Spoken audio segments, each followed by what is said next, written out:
Ha ha ha ha.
It's 12:15. We'll give people just a couple more minutes. Just playing around a little bit with Google Hangouts, just learning how to use them.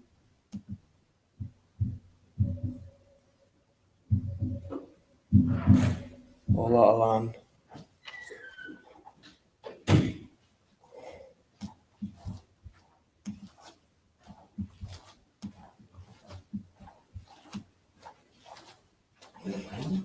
Is it raining? Yeah. It's coming off the roof. My grass is finally green. Always good. Thoroughly helpful. Means I just gotta move on now. Yeah, that part sucks. It's like raining heavy. But your dad's motorcycle is out front. You got that truck here.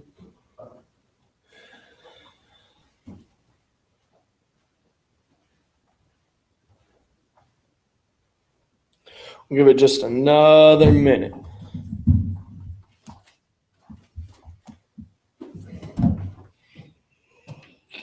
Be a short one today.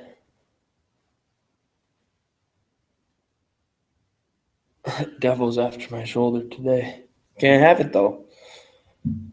It's pretty cool. I was listening to Maddie Montgomery over the weekend, and yeah, I'll just keep that one in my pocket for when I want to use it. But it was good. I'm gonna steal that one. That was good. We'll do one more minute. We'll do 12:17. We'll let people hop on a couple minutes late. This is an important one.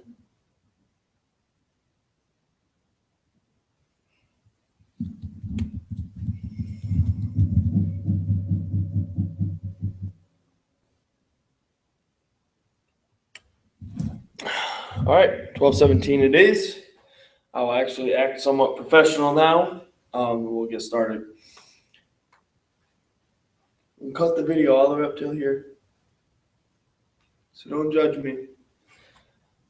My mom says I'm pretty. I'm cutting that too. 3, 2, 1. Good afternoon. Thanks for logging in. Excited about continuing on the topic of honor. Very important, very, very basic fundamentals. But can I tell you the truth about fundamentals? That's what brings maturity. The consistent application of the fundamentals is what brings maturity to our lives.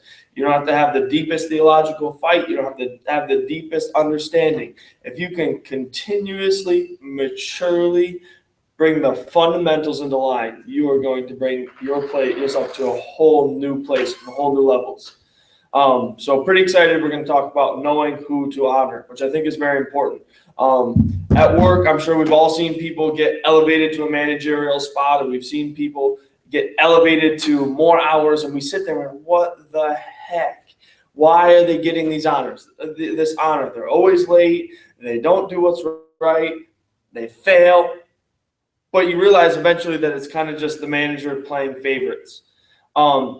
This shows that they don't have an understanding of honor. And ultimately what happens is that position they're given or those hours they're given, they're disrespected even more, and it causes a massive stumbling block. And this is one of the things we don't want to do in the church. But what happens often is we find our friends, we find the people we like, we find these kind of people. If you're leading a team, this is very important to you, is we find these people we like and we elevate those people. And ultimately, it ends up hurting us long-term because they don't have honor. And if you don't have honor, you're going to eventually hurt the entire system. So I want to talk to you about who to elevate into new positions and new levels based upon their honor. So like I said, it's going to be a short one today, but I think it's really important. I think we can also look at it as, well, if I'm not being elevated, and I think I should be, am I not exuding one of these things? We talked about it last week. I got 4 homeworks and no one anteed up. So we'll be talking about that. But knowing who to honor. We cannot allow personality to persuade us. We must be persuaded by honor. Your best friend will not be the best for the position. The person who honors will always be the best for the position. And it's not just in their actions, it's also in their words. I think one of the things we overlook so often is actions and words. We pick one like, oh, they're so sweet, they're so kind, that they fulfill things, but we pick one or the other. And then also, we just look at what they do in front of us and not behind us. What do people do when you're not there? I think that's very important to look at. What do they say about you? Are other people allowed to say things when you're not there? Oh, what do they do? Do they just sit lazy and kind of play around on the computer? Do they not fulfill what they're supposed to do? See, if they're not doing it in front of you, they're definitely not doing it behind you. And you got to make sure if they are doing it in front of you, they're still fulfilling those things when you're not around. It's very important. If they line up with the lifestyle that you need in leadership, if they line up with everything else that is needed and necessary, it shows they have value. Now, I would rather reward someone on honor and not personality, and here's why. We'll just say our example today will be a guitarist, because currently we don't have a guitarist on our team, so it's safe to pick on a guitarist. Let's say you have the best guitarist in town, right? Like the drop dead best. Period. No one will beat him. He is killer. Doesn't mess up tempo. Hits all of his riffs. He doesn't turn his own amp up too loud so it drowns everything out. That's one of my own personal things. I hate that. But what happens is he's really good, but he's always late to practice, about 10, 15 minutes, and he's going to play how he wants to play. Period. Can I tell you that is a recipe for disaster? I would rather have no guitarist than have a guitarist at that point, because that guitarist is going to flake out. He's going to cause division and strife amongst the team. I'd rather have no division and no strife than have somebody to fill a gap. But this is what we fall into. We have needs, so we try to fill those needs quickly with people who can take care of the task. And I would rather, again, I'd rather leave it empty, because we know that biblically unity goes to huge dimensions. Here's why I would rather have someone who honors. I'd rather have someone who honors the mess out of the leader of the music ministry. And I would rather teach them how to play guitar long term than I would rather have this superstar. Because if they honor, they're not going to go anywhere. If they honor, they're not going to cause division. If they honor, they're not going to cause strife. And while it's a longer turnaround to have the product that you want, you're going to have a much more successful ministry long term. See, we're not building for next week. Yeah, next week might sound great, but next year it's going to be destroyed. I would rather build for the next year every single time. And sometimes that requires people moving out of positions where they're already comfortable because they honor and they know that through honor, they're going to get a reward. They're going to get access to what they want, and they can sacrifice for a little bit so someone else can be brought up and they can learn the system. But that's across the board. That's not just with music. That can be in media. That can be in a small group leader. That can be in your kids that you're starting to train up. Look, if you're training up some kids and they have no honor, you better teach them honor now, because this next generation, what we want to see out of them, we want to see them be the most impactful in whatever they're doing, but I want them to be also the most honorable in whatever they're doing. A person who does not honor is not worth having a place, because like I said, they will disrespect that place every single time. The person who's taught a skill will remain and build value. You ever notice someone who really desires and is hungry to learn, and they really want to go to a new place? That they do. And when they do, they bring everyone else with them. See, that's a person of honor. They understood that there was something invested that was valuable into them, and they don't disrespect it by not utilizing it or not growing it. They take that and they honor what was given them, and in turn, it creates honor out. That's very important. If you invest skills into people, most of the time they stick around. A person with no honor will infect others. Again, they will cause division, strife, and they're actually infectious. If I have gangrene on my arm, I'm cutting my arm off. Why don't we do that in positions? We just let people stick around and infect everything else in their way. We can't elevate people based on their experience or their passion, because experience and passion can both dwindle. If you have honor, your experience will be there, your passion will be there. If you have no honor, your passion at long term will dwindle. I would rather have someone build in passion because they're honorable than have someone come in steady, medium, and just start dropping over time and over time and over time and over time and over time, because eventually, again, it nosedives. I think what we can come to a conclusion on is that through honor, it's always going to bring an increase, but dishonor will always harm long term. What we must do is we have to start to recognize that if we reward dishonor, it will only hurt us. And even if we need the spot filled, even if we need the help, if we don't cut off the dishonor, it's infectious and it will kill. If you look at it, Jesus didn't reward people for their need. He rewarded them based on their honor. Zacchaeus was a wee little man, and a wee little man was he. I don't know if you grew up in church, you probably know the corny song. But we know Zacchaeus, he knew Jesus was coming. He was a tax collector. He was foul. He was amongst the sinners. And he goes running ahead of Jesus, and he climbs up a tree just so he can see him. See, Jesus walked through everybody else in town, but he got to Zacchaeus, looked up and said, "Zacchaeus, you got to come down. We're going to dinner. I'm going to eat at your house today." And after he encountered Jesus, I mean, we know the story. He said, "I'm going to give back 4 times everything." And Jesus ends up, well, you know what?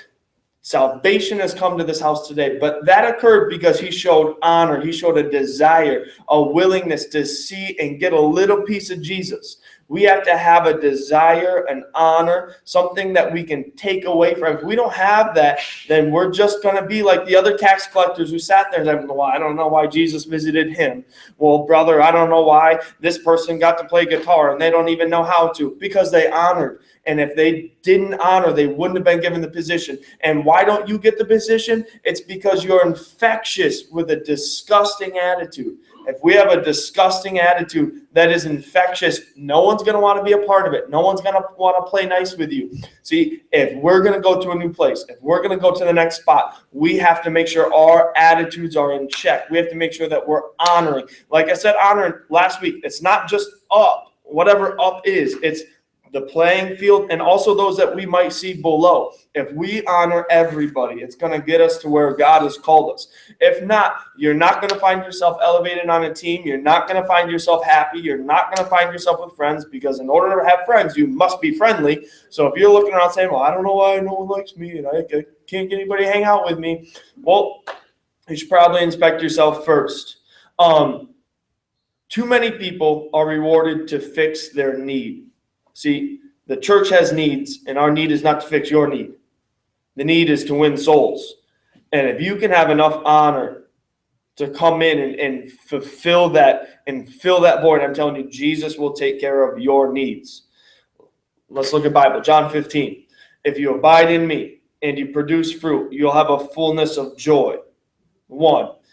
If you sacrifice here on earth, if you leave all these things, this is Jesus talking. He said, I promise you, truly I tell you, you'll have 100-fold in heaven and on earth.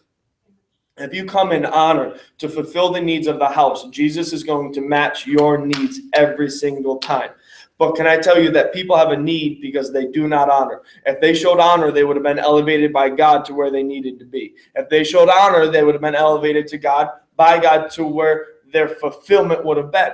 If you don't have, or if you have needs, I believe that we need to look inside of our own lives and see, what have I not fulfilled? Have I been dishonorable? And look, dishonor isn't like, oh, I was mean to somebody in the hallway. No, dishonor can be with your finances. Dishonor can be with taking care of the things God has already trusted you with. Like my house, man, I hate mowing my stinking yard. But if I don't mow my yard, it's dishonor to what God has trusted me with. We look at things and we're like, well, I was really nice to this person, or I was doing this. No. It's across the board. Have we honored what God has trusted us with? Have we honored people? Have we honored processes? Have we honored system? And if we have not, I think we can look and see why we haven't been elevated to this position, because we haven't shown honor. See, in this house, how we're starting to do everything in the future is honor brings access. Honor brings access. And if you bring honor, you'll have access to all of your needs being fulfilled. So your homework last week, which a couple people did, a bunch of you didn't, which was dishonorable, is to evaluate your own life. What are the needs I have, and do I have these needs because I've been dishonorable? And if not, then what do I need to adjust in my life so I can show more honor? And look, don't look on just surface level. Don't look, well, I was really nice to this person, and I haven't talked back, and I've showed up on time. No, look at the other things. Look, man, did I clean up the stage after I was done using it? Did I clean up that area? My kids, did I honor them by showing them the love of Jesus? Did I honor the bus by picking up that piece of paper instead of stepping over it? Did I honor the foyer? Did I honor my car? Did I honor? We can ask the question about everything. So that's the question this week. Have you shown honor? And with that, I told you I was going to be quick this week at 13 minutes. Hallelujah. Only 9 people watched last week. I can see those cool numbers. So we got to get back in the swing of this. I know conference kind of messed it up, but I believe this is where great growth can come from in leadership. If you have any questions, I'll give you about 43 seconds in the bottom. I know there's a lag in here. So I'll just kind of babble a little bit. We had 90 on Thursday, which is pretty solid, nothing crazy. School sports started this week, though, so we got to make sure that we're investing and communicating with our kids. I know the excuse is going to be there, well, I'm sweaty and I just got out of practice. Well, no, run home and shower and get on the bus real quick. Or run home and you want to be here, you don't want to miss this. See if your mom, your grandma, your aunt, your uncle, see if someone can drive you. See if maybe you can shower right after practice and 3 of your friends can come. But we got to start pushing these kids with sports season right around the corner. School's coming up. Equip groups are going to start back up. I'm excited that we could get into the full swing of youth ministry again come September. Really just excited. I believe that Corning and Horseheads are going to open up and unlock to us this year so we can see this baby just grow and grow and grow. We know that health brings growth. So no questions. I love you. Have a phenomenal day. And let's show honor across the board.